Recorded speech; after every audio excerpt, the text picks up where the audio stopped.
Welcome back to my YouTube channel. Hopefully, welcome back. Subscribe if you haven't already, subscribed. But today we're going to get in the nitty gritty of like my current MCAT study schedule. So where I'm at now, but also where I came from. Because like I said, the entire theme of me is a struggle. So, pre-med has been a struggle. MCAT has been a struggle. So I want to talk a little bit about that with you all. I just graduated, class of 2020, what a sad time, from Vanderbilt University with degrees in sociology and women and gender studies. Of course, initially, the plan was to be a bio major, something sciencey, major in bio, go straight from undergrad into medical school. That's what you do, right? So that was the plan, but I got here probably, I think you declare a major at Vanderbilt sophomore year. Freshman year hit me hard with those STEM classes. I was like, this is not it. It's hard and it's not very interesting to me.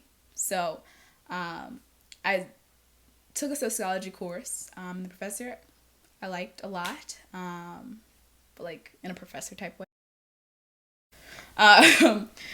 And I liked the course content. I liked the topic, and I also realized you could explore the social side of medicine, the race and gender health disparities that exist. And I was like, this is it. Vanderbilt does, and they had at the time. I don't know why I just didn't do that. They have a medicine, health, and society major, which is essentially that, the social side of medicine.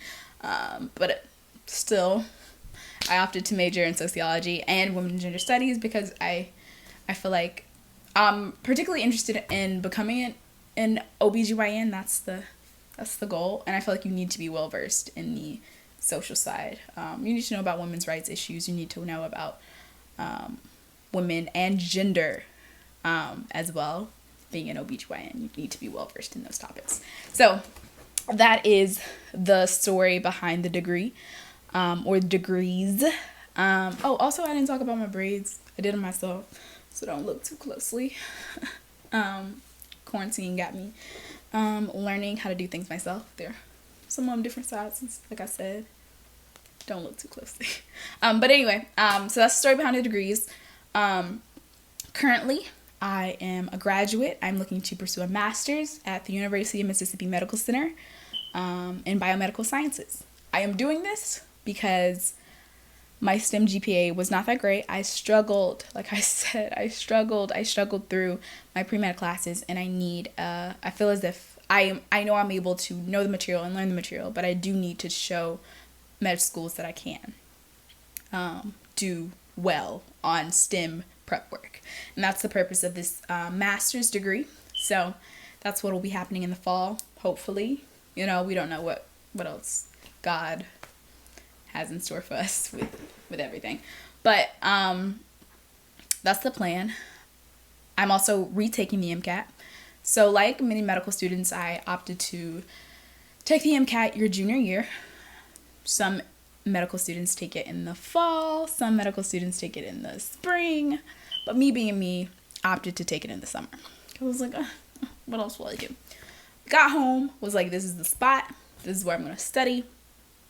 Surrounded by friends and family. It's going to be great. No, home was not the spot. It's distracting. There's so many things to do. It's nice summertime. So I had to leave. I took a diagnostic test, and I think I called my friend. I was like, this score is horrible. She was like, leave, get out. That's my advice to all medical students. Find a spot that's calm, away from everything, away from everybody, where you can study. You need to be focused, honed in on this exam. And if you can't do that at home, leave. I was privileged in that, even though, like I said, my life's a struggle. And then I did have a friend who lived in Nashville who allowed me to live with her. I'm so annoying. She allowed me to live with her for a summer while I studied for the exam, and it was a lifesaver. It was great. With that being said, I still did not get the score. I was aiming for a 510. I got a 500. You can like replay that. Like I got a 500. And if you don't know a lot about the MCAT scoring guidelines, that's the 50th percentile. So not terrible, but also not great.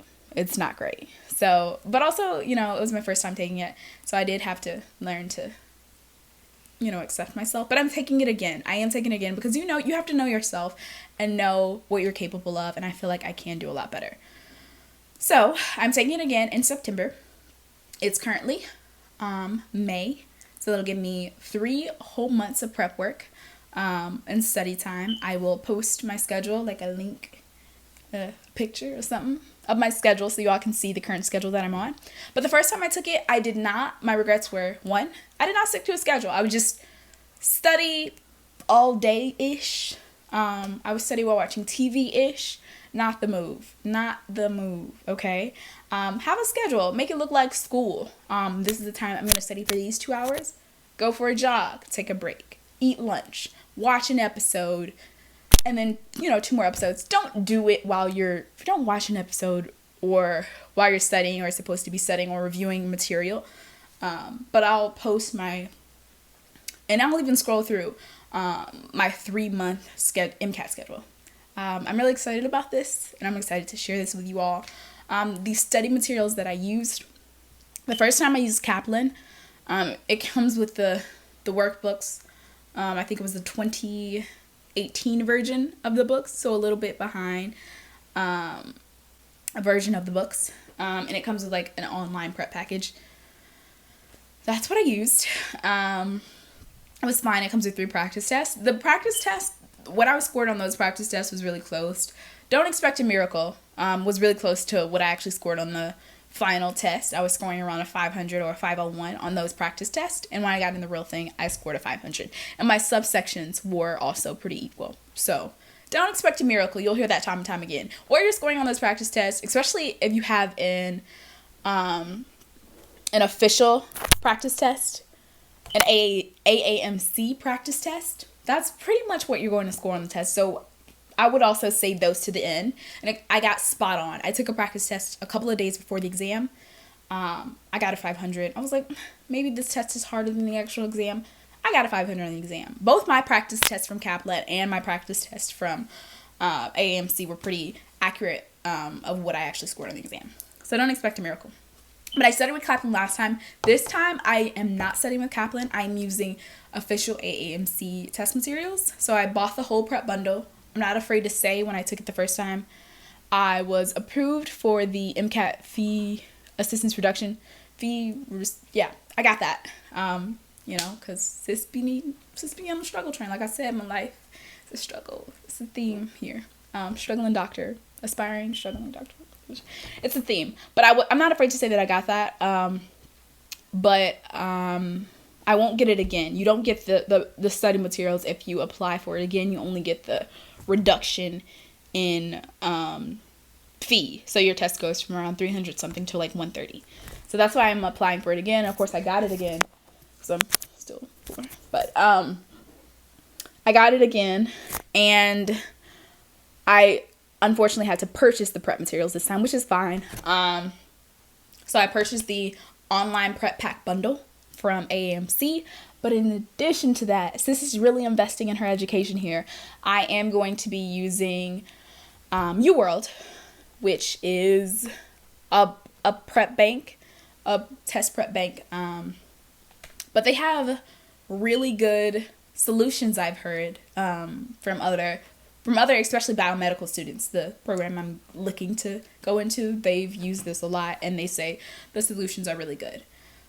Because oftentimes AAMC doesn't give really good solutions to the practice questions. These are just more in depth. So I'll let you know how that goes. And I'll put that, how often I use that in my study schedule to come. But yes, don't be alarmed. By my study schedule, I do wake up. It says I wake up early. I wake up early sometimes. But as long as I still do the things in the order.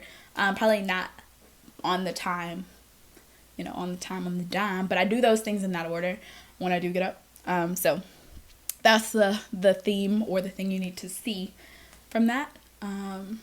Also, if you have any more questions about my pre-med journey, MCAT study schedule, please let me know. I'm really excited about UWorld. I would also encourage you to try the free trial because that's what I'll be doing this week before I actually purchase the prep bundle.